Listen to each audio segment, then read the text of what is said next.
vacation, but because this is the world of COVID and we do everything virtually, we're actually gonna go on a virtual vacation, all right? I know it's not as good, but we're gonna have to just deal with it, right?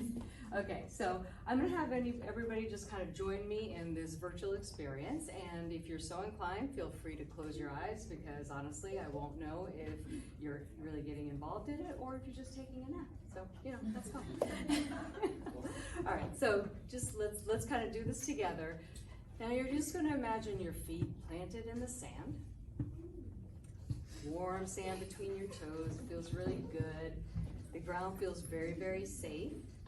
And you're actually looking out into the ocean. The sun is just beginning to rise.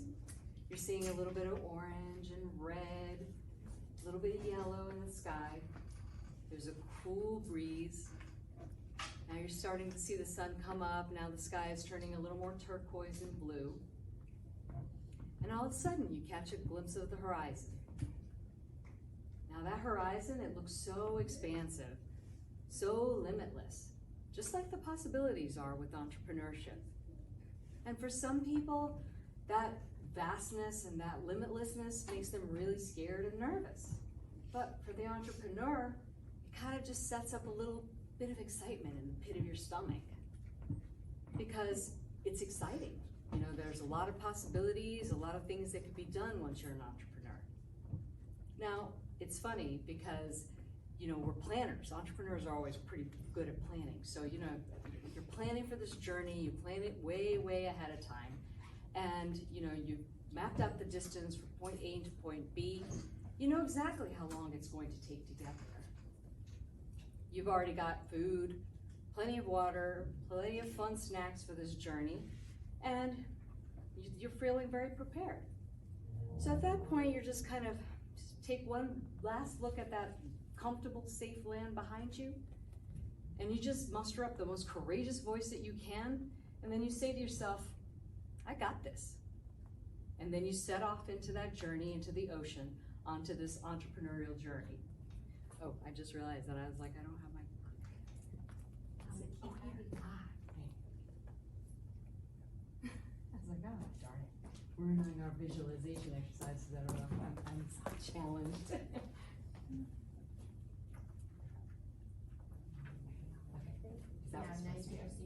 Okay, perfect. So as we're going on our voyage, in the beginning everything feels really great, you know, smooth sailing, seas are beautiful and calm. Everything's just perfect. To the point where you're thinking to yourself, I don't even really know I was nervous about this. I think this is gonna be a piece of cake. And then it's almost like the universe heard you, getting a little cocky, and all of a sudden, the skies start to get dark. And now, you know, that calm water, not so calm anymore. Going a little bit of rocking going on.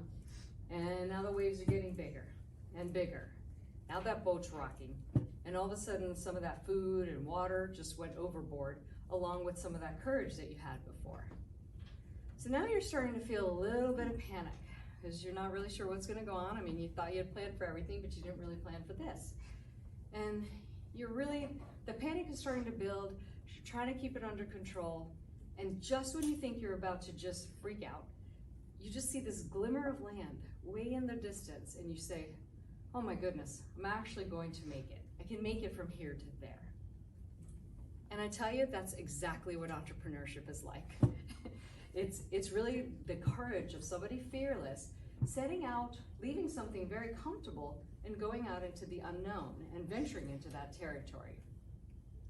And the bottom line is it really takes courage to do those things, because other people will just kind of do the status quo, and entrepreneurs tend to take things differently. Now, entrepreneurship there's a lot of highs and lows along with it. And it's definitely something that is a challenging experience for some people, but for other people it's very, very exciting. So I'm a board certified ear, nose, and throat physician, so you may wonder like how that translates into entrepreneurship. So I went into that field because I liked the fact that I could see patients in the office and I could see patients in the OR. So I liked the fact that it was a mixture of both, because in some fields you will have more surgery, less office hours, or vice versa. So I like the fact that you could do both. I also liked the fact that I could subspecialize into different areas that I was more interested in as time went on. So I found that to be kind of intriguing. And I really didn't set out to go into business for myself.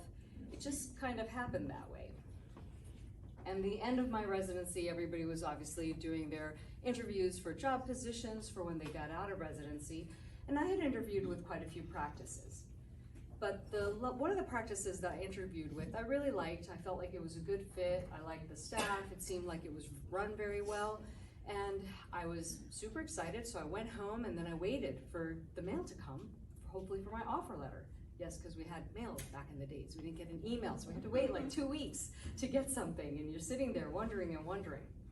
So finally the day came that I got my envelope, I opened it up, and I had my offer. So I was really excited because I had an offer, but really not excited at what they wanted to offer me for a starting salary.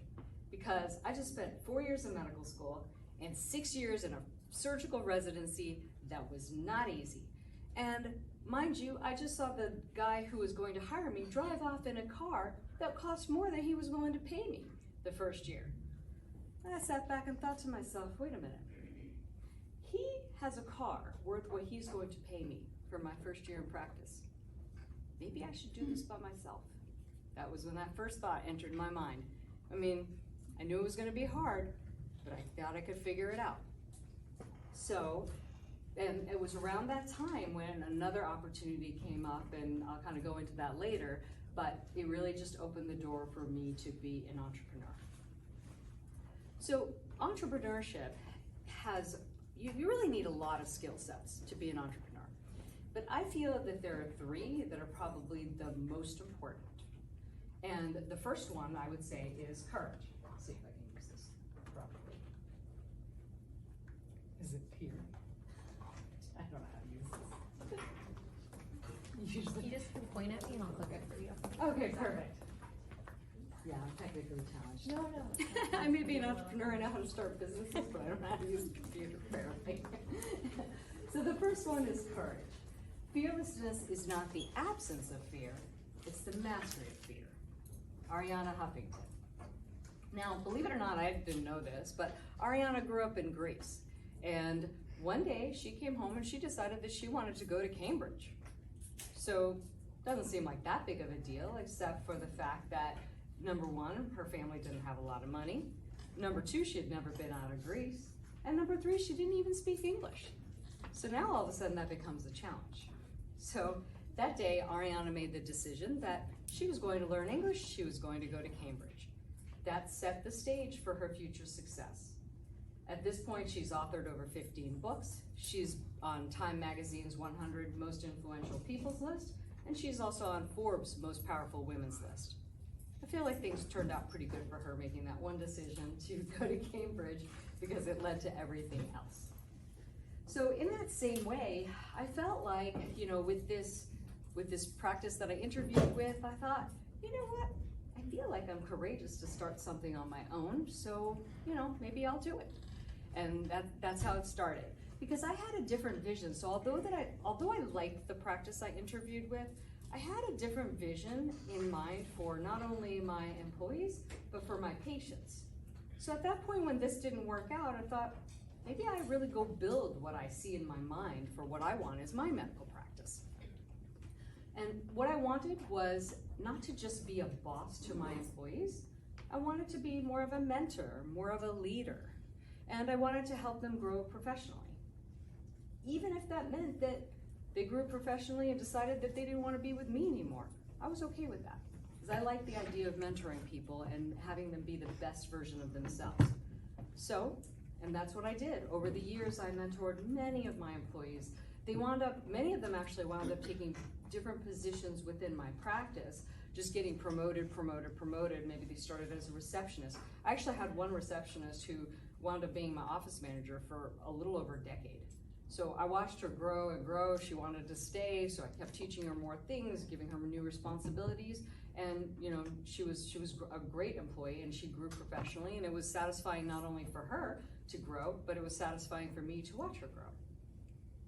I also had a different vision in mind for my patients, because I wanted them to have a really top-notch customer service experience, and what that meant for me was that I wanted to have as many tests as they could get done in the office. Just because when you order tests as a physician, they have to get a lab somewhere, they have to go get this somewhere, they have to go get a CAT scan somewhere. So I wanted to create this one-stop shop. And that's what I wound up doing because it was convenient for them, and that way they were able to get to their diagnosis and their treatment plan a lot quicker. And now they're able to live their lives instead of spending so much time in doctor's offices and whatnot. So that's really how it worked, and it worked out really well for me and for my patients also. The next big trait that entrepreneurs have to have is ambition. So never be limited by other people's limited imaginations. I love that quote because I felt like throughout my life, people were always limiting me. Like, oh, isn't that enough? Isn't that enough? You should just be happy with this. And I'm like, well, I'm not unhappy with what I've achieved, but I don't feel like I've reached my full potential. So please don't tell me what I should and shouldn't do. So bottom line is that I felt like I was ambitious enough to start on my own and do something in the way that I wanted. Now, ambition is what gets you going and keeps you going when times gets tough.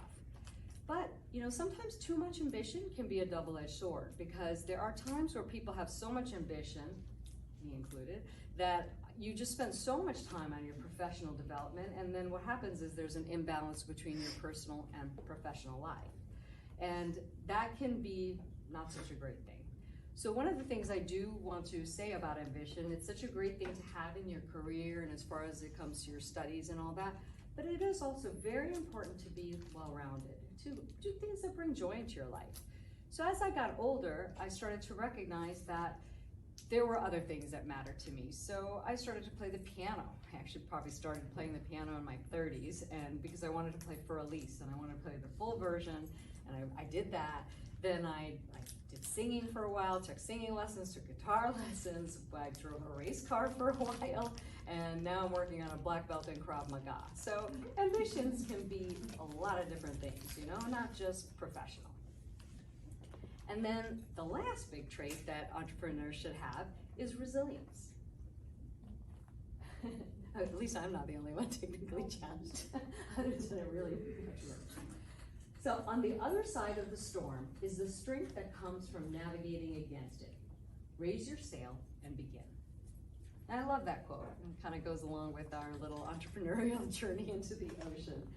So resilience is probably one of the most important traits. And I have to say, I displayed a little bit of resilience this morning because I got in my car and I had a flat tire. And I thought, oh, great. And then so I went and I called Emma, got my car back in the garage, and called an Uber and got here not that much later than expected. But I feel like I've learned a lot of resilience. Those traits come from my traits that I've learned during my time in entrepreneurship. So resilience is the ability to get back up again after something knocks you down. Sometimes what knocks you down is small, like this morning, that was a small one. But I had a bigger knockdown when I first started my practice, and it was probably about 5 months after I started my ear, nose, and throat practice. Ear, nose, and throat physicians, we like to randomly do what we call neck palpations. We like to feel our necks. I don't know, just a random thing we do. And one day, during one of those little random examinations, I felt a nodule on my thyroid. And my first thought was, oh, it's nothing. And then my second thought was, I'm an ear, nose, and throat surgeon. I know better. It's something. It has to get checked out. So I got my biopsy, which unfortunately confirmed that it was cancer.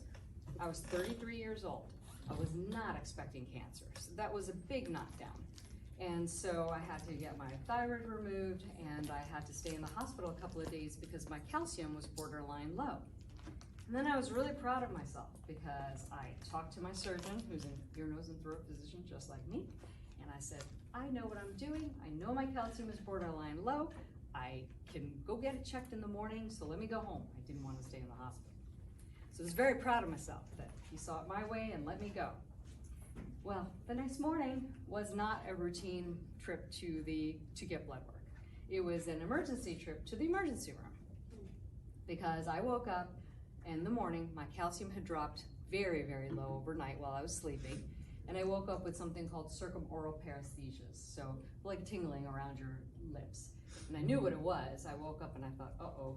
And immediately went to the mirror and checked for Shavastek sign, which is when you tap right in front of your ear, the facial nerve twitches because you've got very significantly low calcium. So on the way to the emergency room, my muscles are contracting because when you have low calcium, your muscles can't expand, they start to contract. And my speech was slurred, I sounded like I was having a stroke.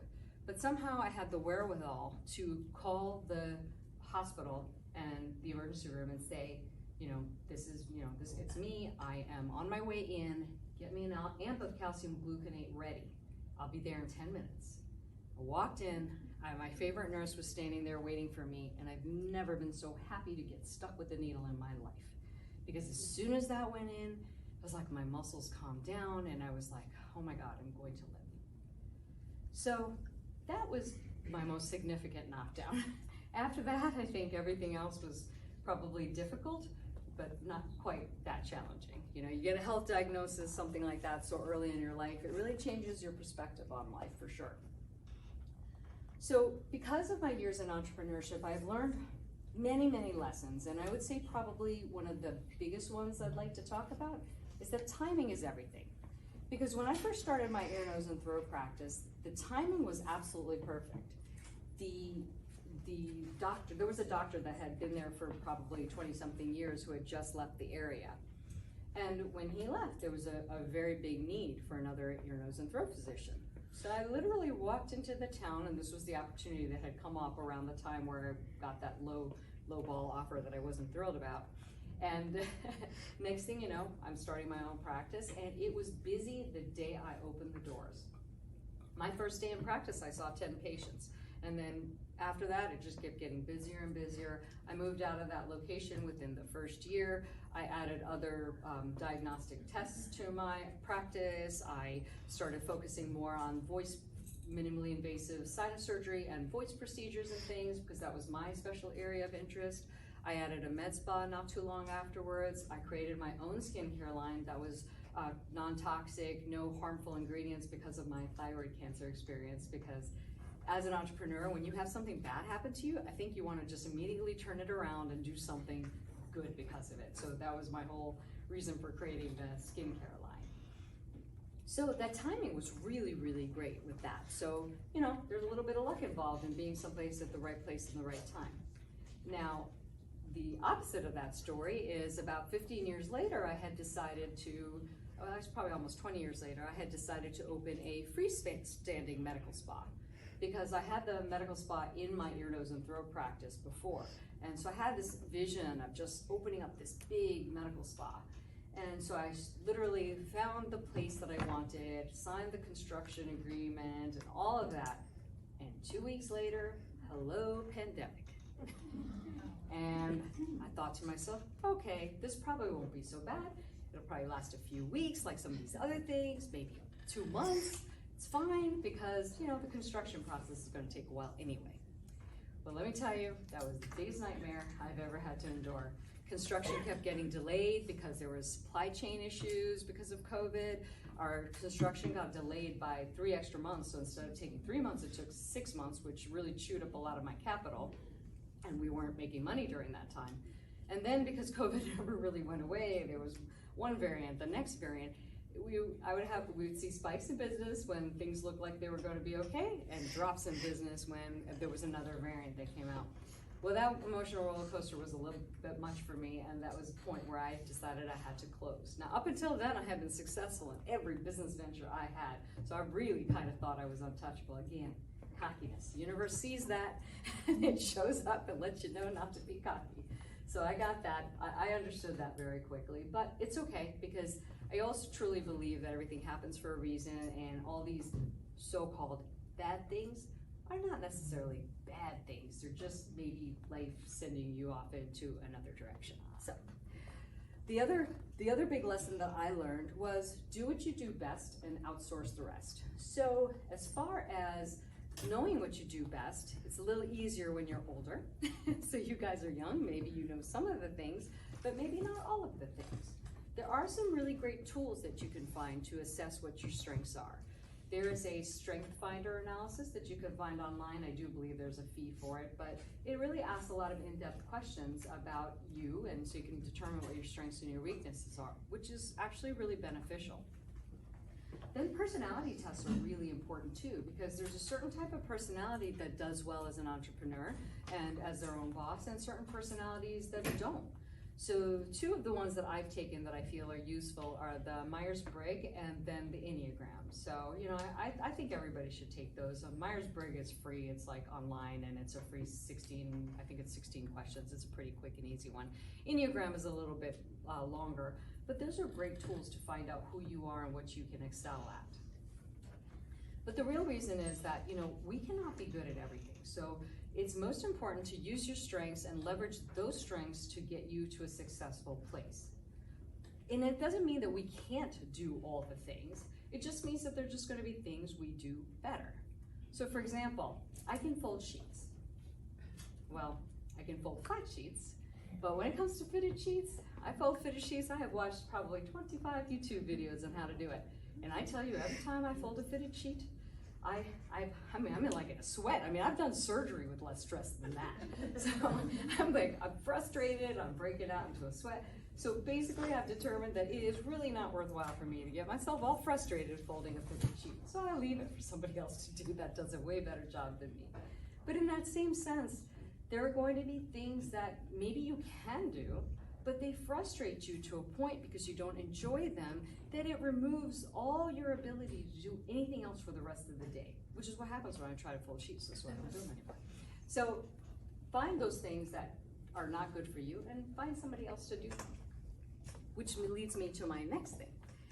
So actually, the next one is actually, everything takes longer than you think, and, thank you, I just realized. Everything takes longer than you think and also takes more money than you expect. Every single time I have started a new venture or added something to my business or added some new test or whatever the case may be, I always think it's going to take X amount of time to get it implemented, getting everything to move in a smooth, easy process. It takes 2, maybe even 3 times longer. And it always costs more because you have to market, you have to worry about staff costs. It always costs longer and it takes longer than you think. So that's always a good rule of thumb to remember. That's a quick, easy one to remember. And then also creating a team. So as I was talking about keeping the things that you do very well, do them yourself if you can. But the things you don't do well, it's always a great idea to hire for your weaknesses. So if you can hire somebody that's really great at marketing, was always one of my weaknesses. So I always made sure I hired somebody that had really great marketing ideas and whatnot, because it just frustrated me. I liked giving the approval. That's a great idea, love that. But I didn't want to think of all the ideas.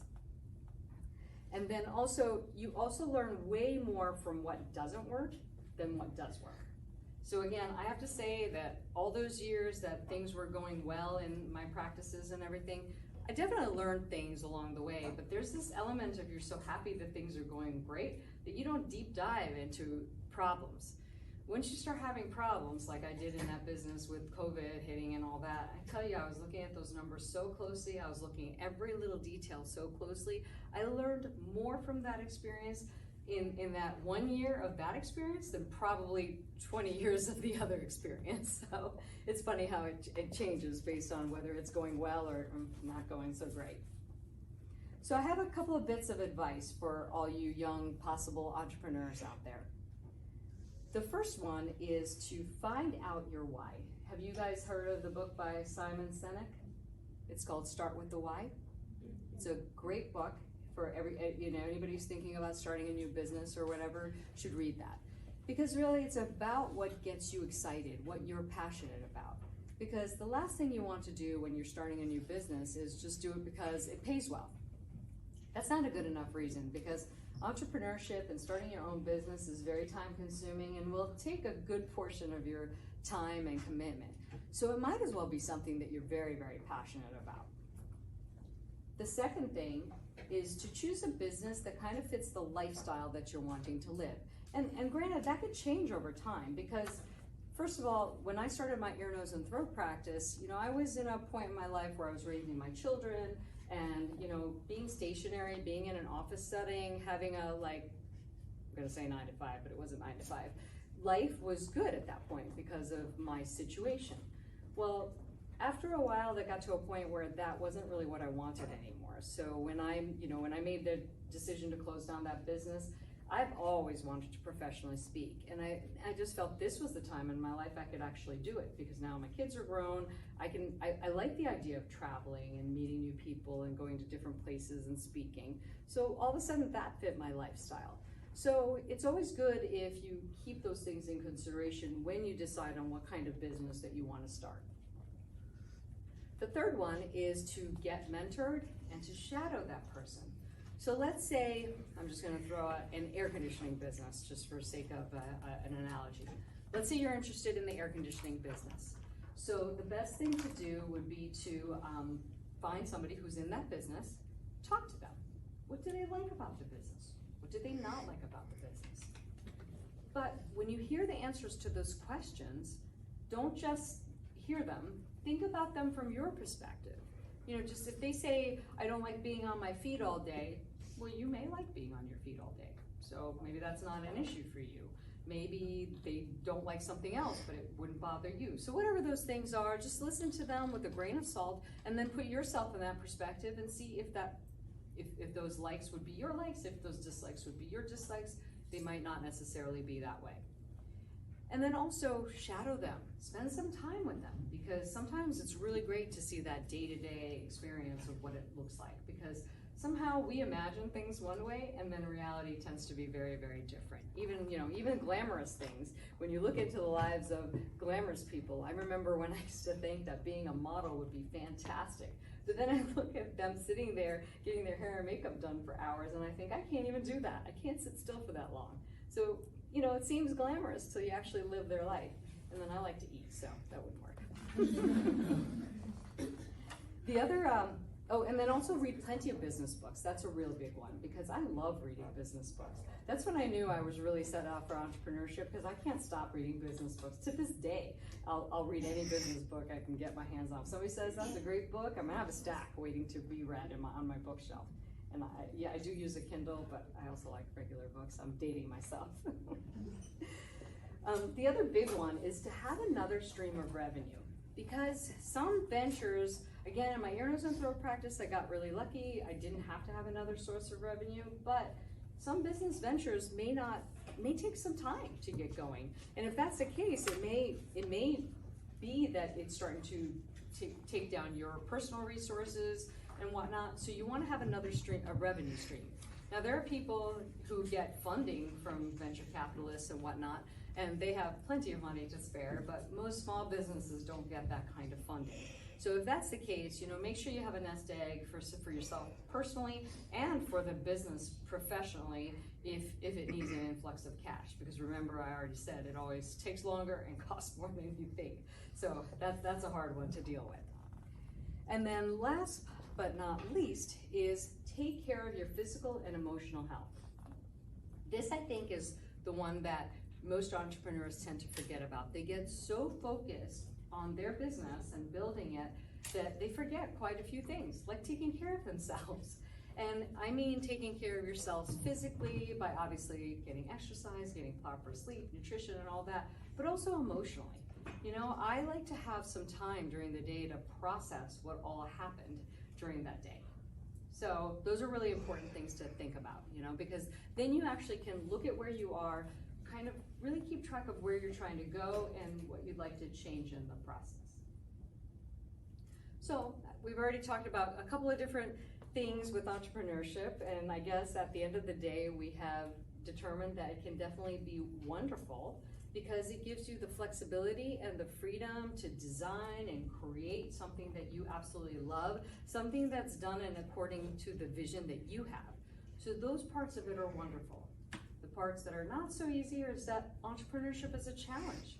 And no matter how many businesses you've started up, each business has its unique challenge. So it will always keep you, if you're a person who likes that thrill and likes the challenge, it'll keep you entertained for a very, very long time. But the other mistake that most entrepreneurs make is that they always are focused on the end goal. And all these mistakes I'm talking about are all mistakes I have done. I was always focused on the end goal. So what I forgot to do was enjoy the process. Enjoy the experiences I had. Enjoy the people I met along the way. Enjoy learning what I did right. Enjoy learning what I didn't do so right. Enjoying learning what I would change in the future. So those are important things as well. So bottom line is that at the end of the day, if you actually start your own business and if you feel like it was maybe not the best fit, sometimes that happens. It may feel like it was amazing when you're thinking about it, and then reality, once you open it up, maybe it's not what you think. I also want all of you to know that it's okay if you change your mind. Sometimes, we change our minds as we go through life.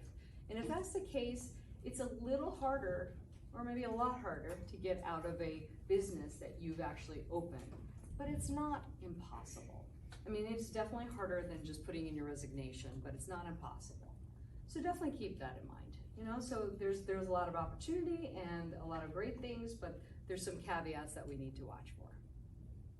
So that's all I'm going to talk you guys' ears about. But anybody have any questions?